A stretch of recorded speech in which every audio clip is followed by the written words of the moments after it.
Welcome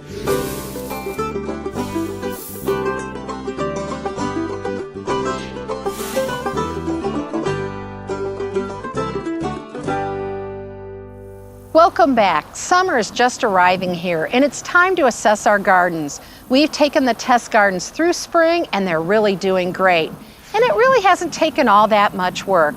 And that's because we prepared the soil and selected the right plants for the growing conditions. But when the seasons change, it's time to replace our cool season plants with more heat-tolerant vegetable and flower varieties.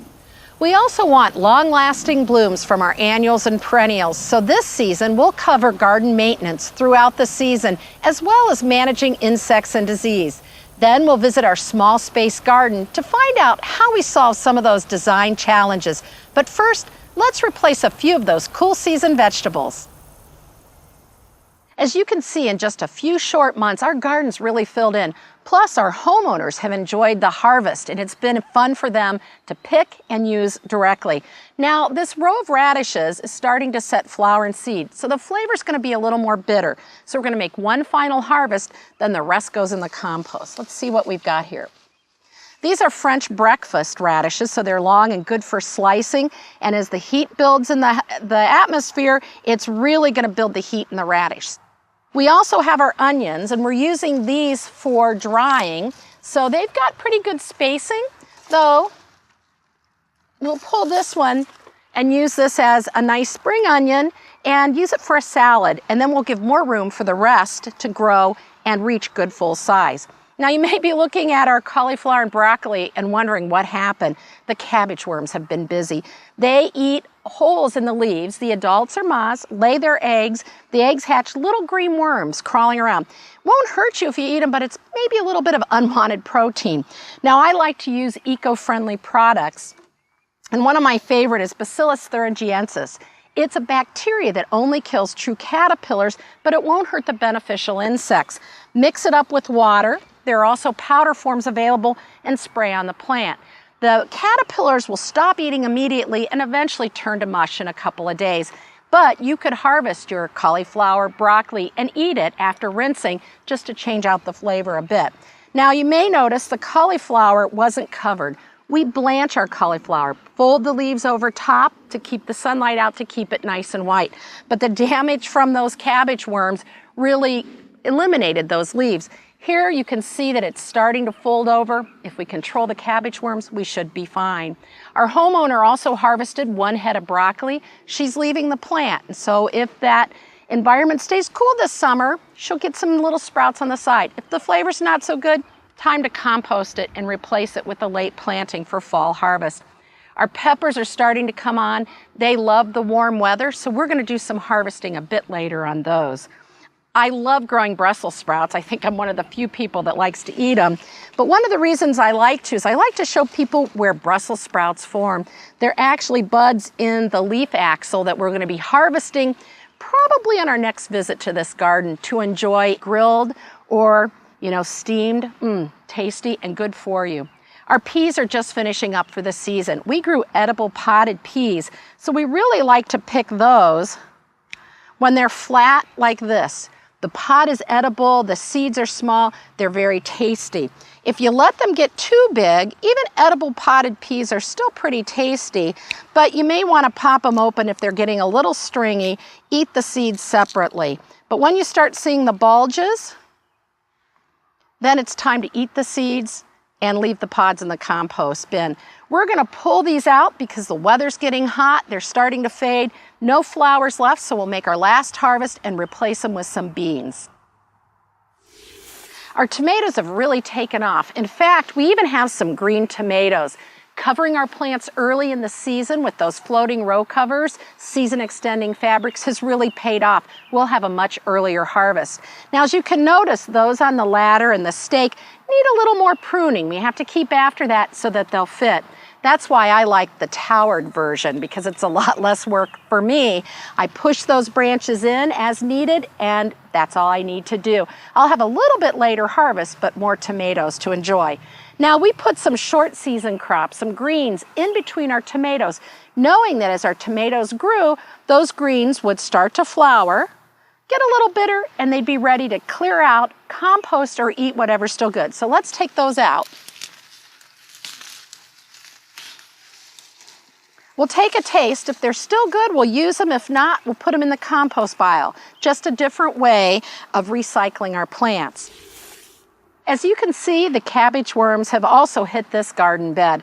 The good news is they haven't done much damage to the main head, one of the advantages of our early crop of cabbage. Now this head's nice and solid and ready to harvest.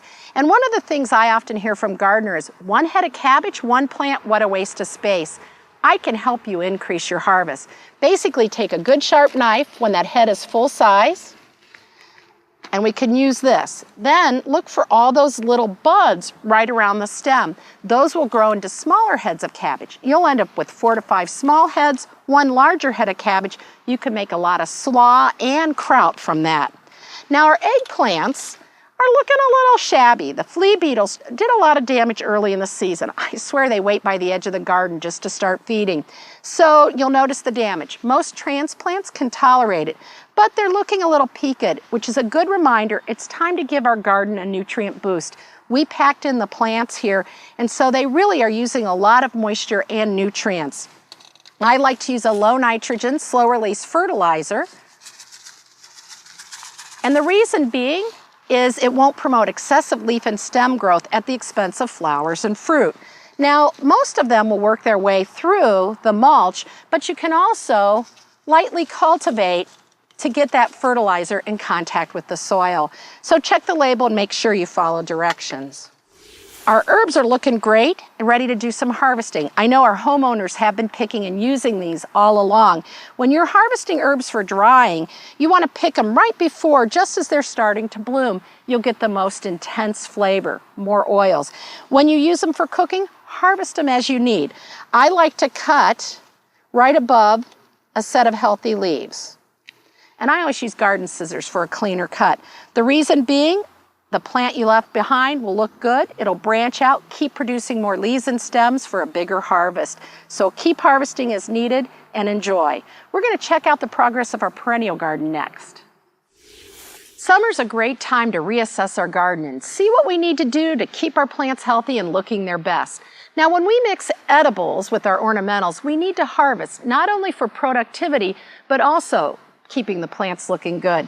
We've got Swiss chard here, and harvesting the outer leaves when they're 8 to 10 inches long not only ensures good flavor, but keeps the plants producing throughout the season. Now, I love to take a bucket of water out to the garden when I'm harvesting greens. It keeps them nice and crisp and fresh until I'm ready to use them.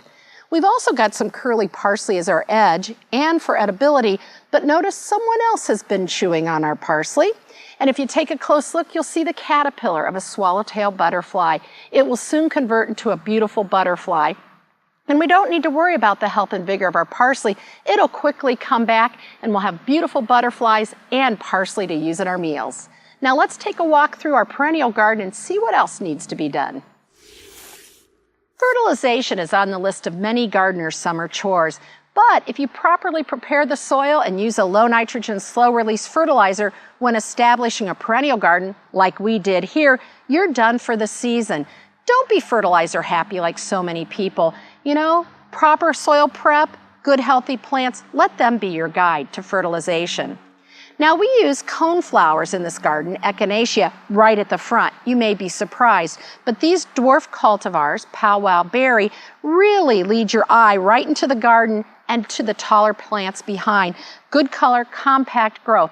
Much different than those that we used in our small space test site. We went for a taller cultivar, different colors, perfect solution for a narrow bed with a tall backdrop. Not only did we consider plant size when planting our garden, but also texture. The bold flowers, the coneflower, play nicely off the fine foliage of the bronze fennel, and that leads your eye right to the Japanese maple, a wonderful combination to guide you through the garden. Now harvest the bronze fennel as you need it for cooking, but always check for insects. Caterpillars love the foliage, so do beneficial insects. Leave them in the garden, not on the dinner plate. Then, as the season progresses, our Caryopteris is going to come into bloom and add some beautiful blue flowers. You can see the flower buds just starting to swell. Many perennials benefit from deadheading, but others don't. It's more cosmetic than to encourage more bloom. In the case of the penstemon, you can see it's just finishing up its bloom, but we're leaving the seed heads because they're very decorative as well.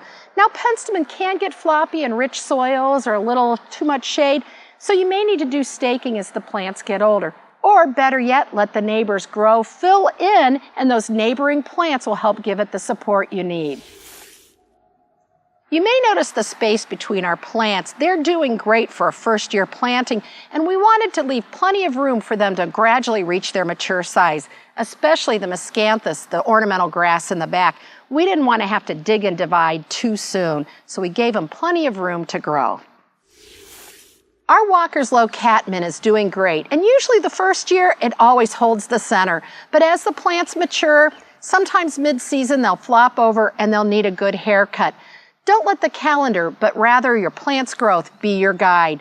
And weeds, they're always a problem that needs to be managed. By keeping up with them, you'll reduce the problem over a long period of time. Hand digging is one of the most effective ways to control weeds eco-friendly.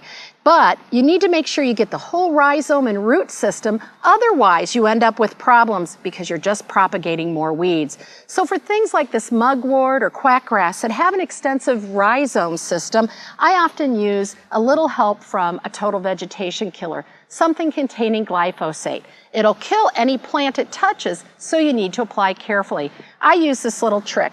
Take a milk jug, soda bottle, or a pot with the bottom removed, cover my weed, protect my nearby plants, and spray. That way, it won't get on my plants. When it hits the soil, it's not absorbed by the roots. The good plants are safe. The weeds, not only the top, but the roots and rhizomes will die back as well. Now let's move to our small space test site to do some maintenance there. Extend your garden's bloom power with a little deadheading. Now some flowers, like impatiens, are self-cleaning. They drop their old blossoms and produce new ones. No deadheading needed. But others, like snapdragons, need a helping hand. As you can see, this plant's kind of finishing up flowering and starting to set seed. By removing the faded flowers and the seed heads, we'll keep new blooms forming. We're going to cut that off right below the flower head and above a set of good healthy leaves. We'll just drop these into the garden because snapdragons are self-seeding, and especially in warmer climates, you'll get new plants. Now in some areas where the summers are hot, your snapdragons, even with deadheading, will stall out and stop blooming just a bit. But when the temperatures cool, you'll get new flowers. Now, if we take a step back, we'll see these snapdragons need a little bit of a helping hand. They're starting to flop over. They're a little taller. We've got some stakes, and our goal is to give them a little helping hand and support. Pop that stake in, put a few stems in, and try to mask that support. We want it to look natural so the stakes don't detract from the plant, but give it a upright growth and keep it out of the driveway. Now, we've done our best to match the plants to the growing conditions and give them proper maintenance and care, but even so, we often have insect and disease problems. Even though a healthy plant is your best defense, sometimes nature has other plans. So we're going to take a visit to our garden studio and learn new ways and eco-friendly ways to control insects and diseases. As you can see, I like to use eco-friendly methods of controlling pests in the garden. I follow what's called the plant health care system. It's an integrated, holistic method of managing pests in concert with the environment. Now, so far, we've discussed many of the steps involved in plant health care, matching the right plant to the growing conditions, providing proper care such as water, fertilizer, and weed removal. And weed removal is very important because these plants can harbor insects and diseases that can cause problems in our current and future growing seasons. Now, despite our best efforts, problems can occur, and when they do, we need to first identify the cause and decide if treatment is needed. Some problems are just an aesthetic issue, and it's something you and the plant can live with. Let's look at some of the more common symptoms and possible causes. Now, at some point when gardening, you're going to encounter one of the most common problems I see: yellow, brown, and discolored leaves. The cause could be one or more of the following: too much or not enough water, too much or not enough fertilizer, environmental issues like pollution, root damage caused by construction and chemicals, or pests, both insects and diseases. Other symptoms that you may see when growing plants include holes in the leaves. Now, these holes can be caused by insects that have chewing mouth parts like caterpillars and beetles, or snails and slugs. It could also be disease spots that fall out. The tissue dies and drops out, kind of confusing you a little bit, thinking it might be an insect problem. And then, of course, there are leaf spots, lesions, and cankers. Cankers are sunken and discolored areas that occur on stems and branches and are usually caused by a disease. Now we can start narrowing down the possible causes by knowing the plant and its common pest problems. This will help you diagnose the cause. For example, phlox has problems with powdery mildew, root rot, phlox plant bug, and two-spotted mites. Now, knowing the plant's botanical and scientific name is also helpful for getting the correct diagnosis and developing a treatment plan. Let's go back to our phlox example. It's garden phlox that we're looking at, called Phlox paniculata scientifically.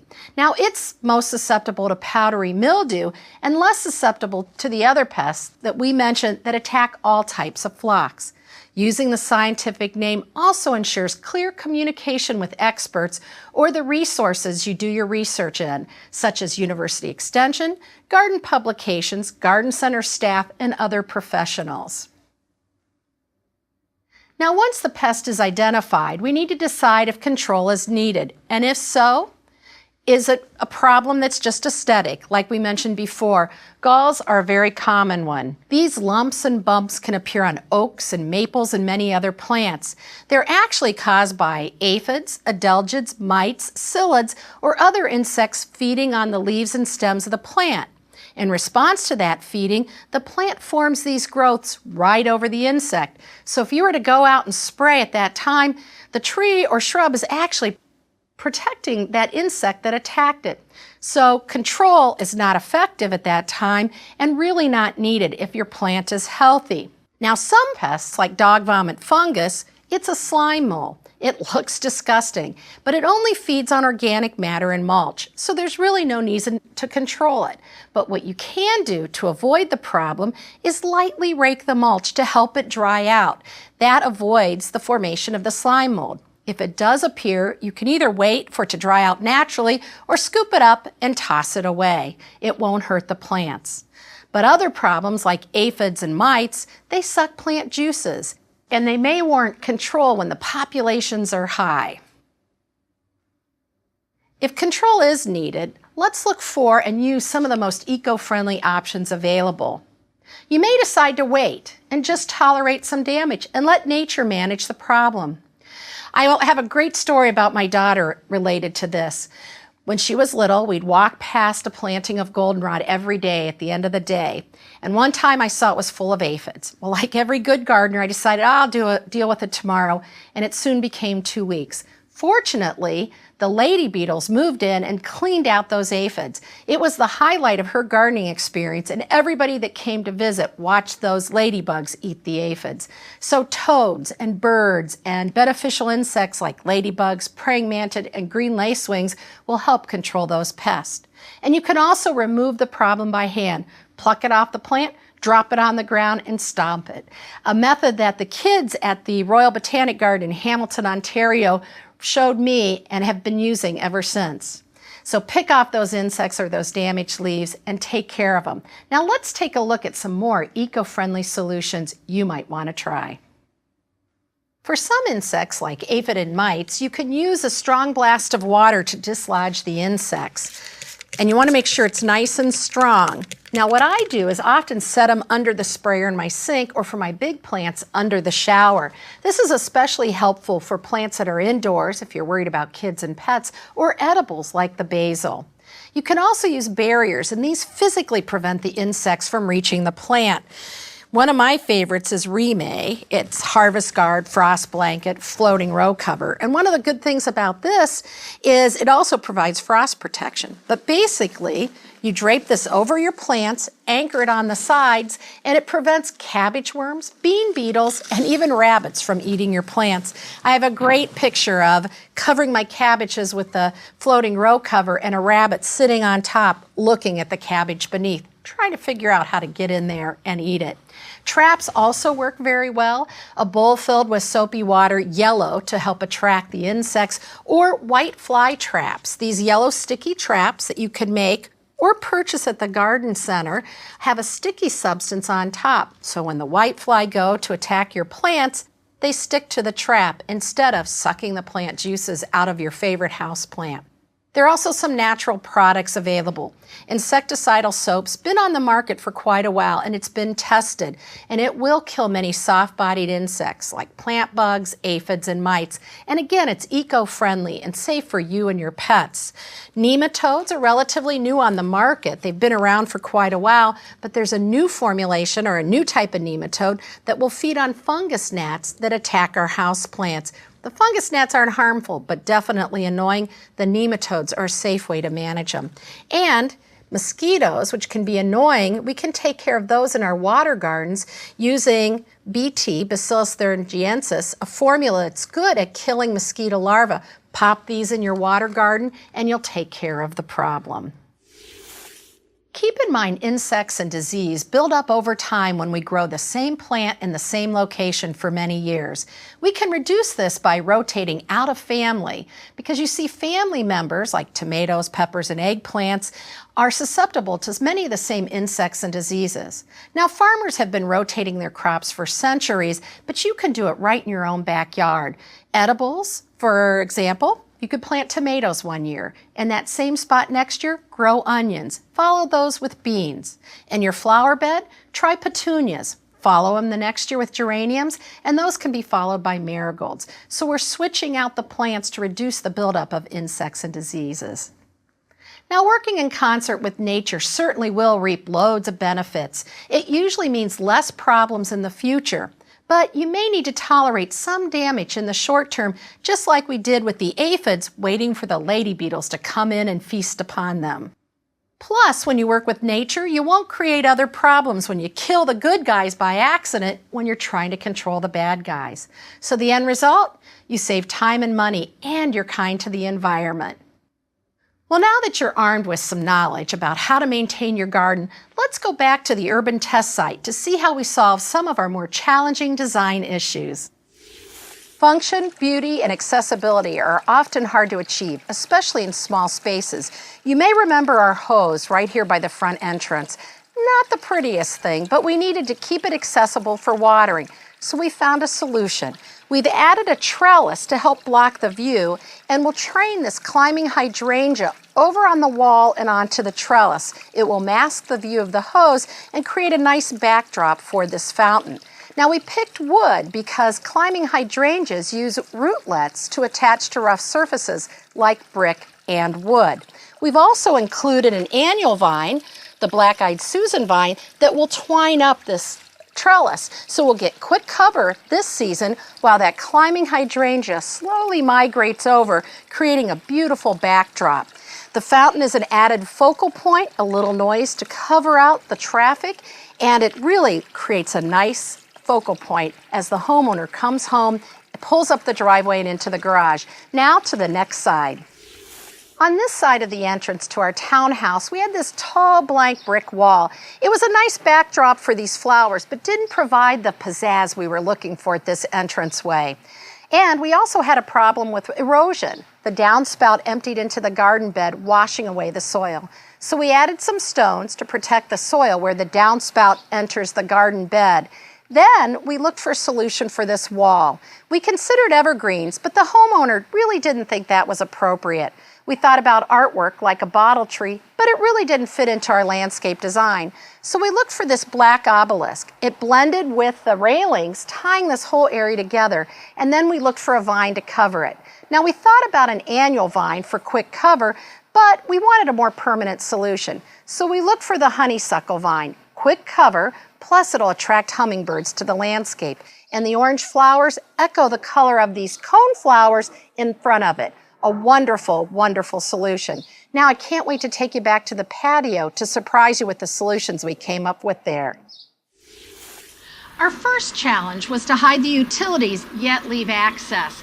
Now originally we were thinking a wonderful screen, maybe some old doors or an artistic divider or screen, or maybe a screen with planters.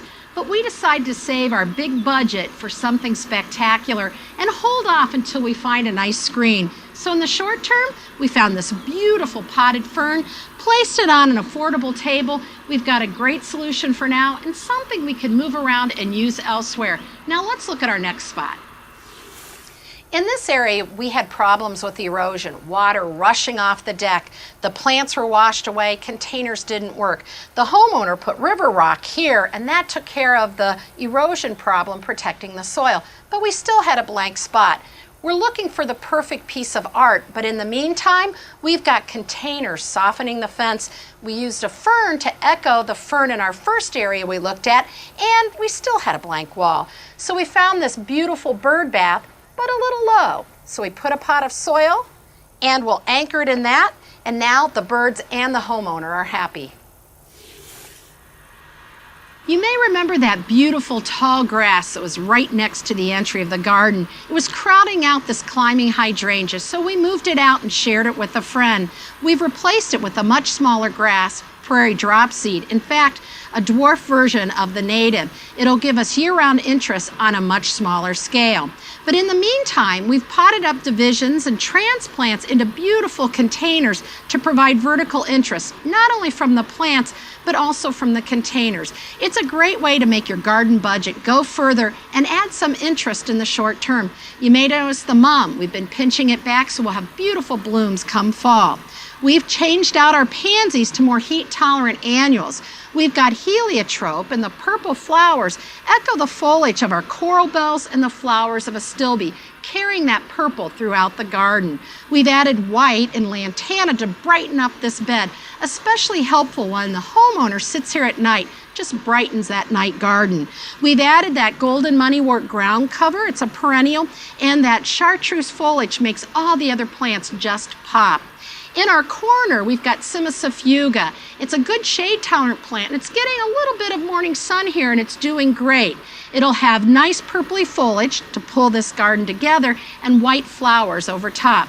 The hawthorn grass, really that bright chartreuse, just brightens that area. Now you may notice we've used the same combination in our dark corner. The plants are doing okay, but much slower. Because of the low light, it's going to take them a little longer to catch up. You may remember that our solution for this fountain was to use cannas, but we planted some lobelias and they're still looking good, so we're going to leave them intact and keep our cannas growing in their pots until we're ready to switch them out. Now the reason the lobelia work in this wet area is we put them in tall, narrow containers. It elevates them so the flowers just look great spilling out underneath the fountain, and any excess water collects in the bottom of the pot, won't drown out the plants. And if we get a lot of rain or run the fountain a lot, the homeowner can dump that excess and reset the lobelia back into that container. You may also notice this wonderful papyrus, a great water plant, but also a good container plant growing in soil. We thought here in a pot, it really framed out that fountain and anchored it into the planting. Now we only used one.